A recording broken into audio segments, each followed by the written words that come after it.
photographers, Wendy here. Hope you all had a wonderful holiday. How many of you guys got some new equipment and you're ready to play?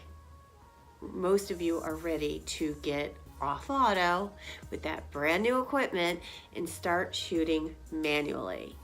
I want to hear what camera you're using. Well, after you watch the vlog, and before you go into the next step, just take a second and jot down, hi, my name is, and I have, and I really want to get back in touch with you and kind of connect and see how these vlogs can help you with your camera's eye, with your eye versus the camera's eye, which is really what we all want to do.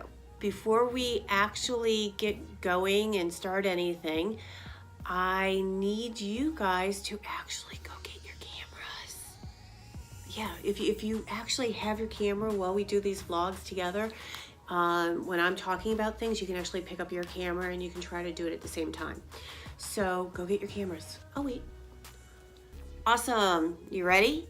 Okay, this vlog, I guess we could label this vlog 1. I really just want to talk to you guys a little bit about all the terminologies that you've heard. There's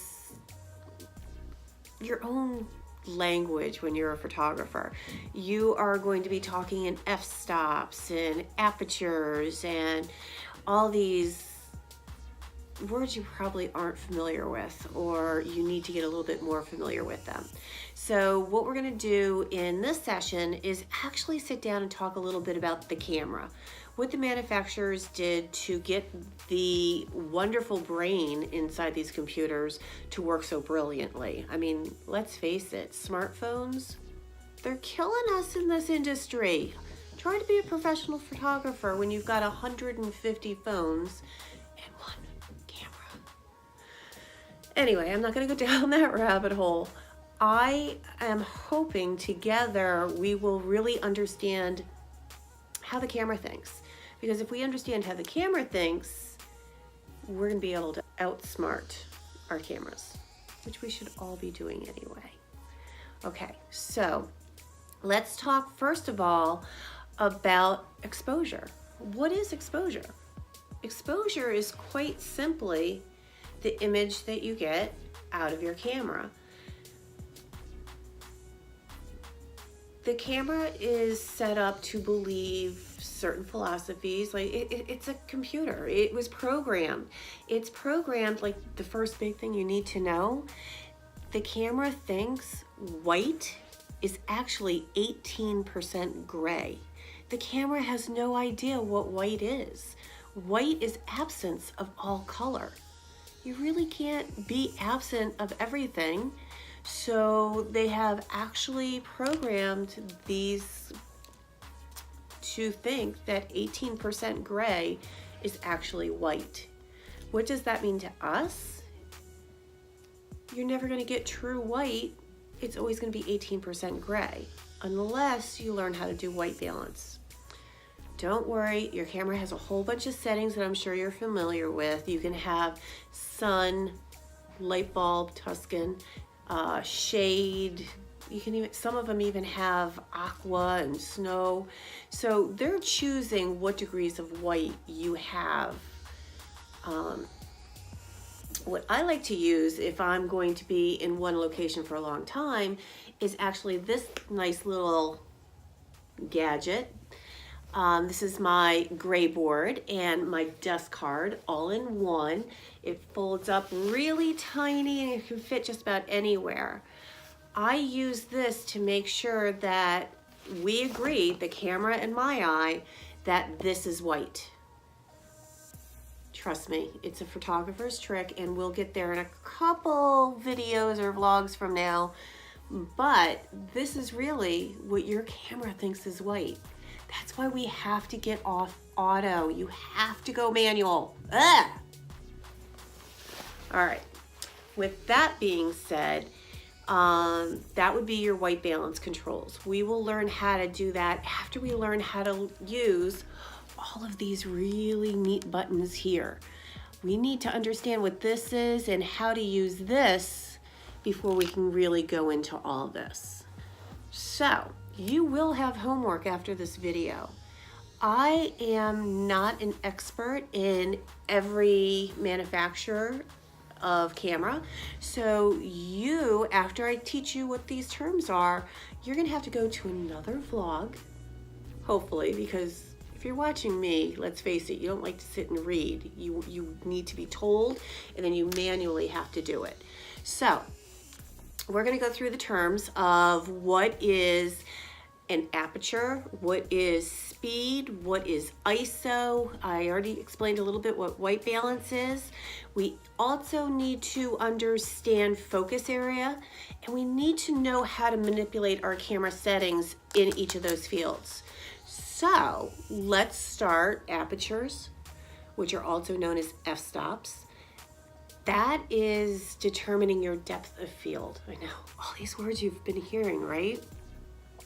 Aperture, f-stop, depth of field is all determining what's really going to be focused in your image. If you are taking a picture of a landscape like the one behind me, where you have pylons, water, and then you have the skyline, you probably want all of it in focus. At least that's what I was going for. I really wanted to have every step completely clear. In doing that, I had my settings a certain way. If I actually wanted to have the skyline and have everything in front of it blurred, I would set it up a different way. I would have my focusing a different way. If I wanted the background to be completely blurred, like if I could possibly, while taking this video, blur my sofa out, I do it. I'm learning how to video. You're learning how to do camera. We're learning together. Anyway, so that is what apertures are. They're really just the depth of field. The other thing you have is the speed. Speed of the camera is actually how quickly that lens opens and then closes again. If it's open for a long period of time and you got things running by, what do you think you're gonna have? Blur. If you have it open real quick and you've got things running, it's going to capture, it's going to stop the image without a lot of blur. So if I'm sitting here with my camera and my camera's sitting somewhere solid and I wanted to take a picture of you, you're not moving right now, are you? Don't move, don't move. Okay. I'm not moving, you're not moving. I can have my shutter open a little bit longer because there isn't movement. However, the longer I keep that open and I'm hand holding it, I can shake. So you really have to find mediums with a lot of things, and that is going to be a vlog in itself. It's going to be a really good one, and it's not hard. But, okay, so now we have aperture, we have speed. The next thing that we would have is ISO. ISO sensitive. I don't know, wordplay and hands-on imagery. Stick with me, it will all make sense in the end. ISO is stating how sensitive your sensor is. So to understand that, I'm going to go into how everything functions. If you have one mirror, if you have two mirrors, you actually have a sensor in the back that is bringing in light. Without light, we don't have imagery, we don't have photography. So depending how sensitive you make your sensor, depends on the outcome. 100, and I know this doesn't make sense to you, again, it will, stick with me. 100 is the best ISO. It is most cameras, it's the lowest number in ISOs you can go. ISOs generally, not in every camera, but most cameras, they jump double. So ISOs will start at 100, go to 200, 400, 800, 1600, 3200, and pretty much die there, but they can go all the way up. Technology is just... the higher you go up, the more sensitive you're making your sensor. And as it gets really sensitive and the light's coming in, it can, not realistically, but in your mind's eye, it can burn a little bit of your sensor, a little bit of the color and everything that your sensor is trying to capture, which makes a noisy picture. So we try to keep our ISOs low. Anyway, you're going to learn more about that as well. But that is actually where you would use your P. Your programming is where you pick the ISO, camera does everything else. And again, the A is where you pick the depth of field, the f-stop, the aperture. Camera does everything else for you. And the S is where you pick the speed of the lens opening and closing. And guess what? Exactly, the camera does everything else for you. So I've already taken you from auto to at least doing one of these all on your own. The other things that we need to learn are your focus areas. Where are you focusing on the screen? Hopefully right here. You always focus on the eyes. If there aren't eyes in the picture, where do you want to focus? You have to determine that, and you have to tell the camera where. And then the white balance. You need to know if it's a sunny day, rainy day. Again, your camera thinks white is 18% gray. So you really have to take it and tell it it's not. Anyway, now that I've confused you, and I really didn't mean to, I just wanted to give you terminologies and what they mean. That's all I expect you to know today, and it's a lot. So I wouldn't be a good friend to you if I didn't give you homework and want to meet up again and take it the next step. So we all love our YouTube. We all love learning to vlog, or being able to turn on a vlog and learn more than reading a manual, which I guess it doesn't have pictures. And if we're photographers, we need the imagery, right? Right. Excuse me.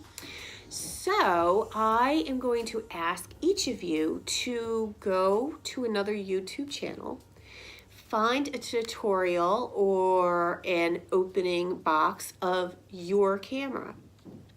I don't want you to have to go through all the lectures and learning. You can please come back and we'll do it together. I need you to understand where to manipulate your settings to move them. So let me give you an example. My camera, if I want to move my aperture numbers up or down, let me turn it on, I'll show you this way. This is the back of my camera with all my good information. Right now I have it on program, which means I would only pick the ISO. I know to pick the ISO, I need to, I don't know if you can follow along with me, I need to press my ISO button, and then I need to move my dial to be able to move my ISOs. Job done. I know how to change my ISO. That's all you have to do. That's all your homework. But you need to know how to do all of them. So I know my aperture is right here. I know my speed is here. I know I have to press a button and do this tab for my ISO. My white balance, I have to do it this way.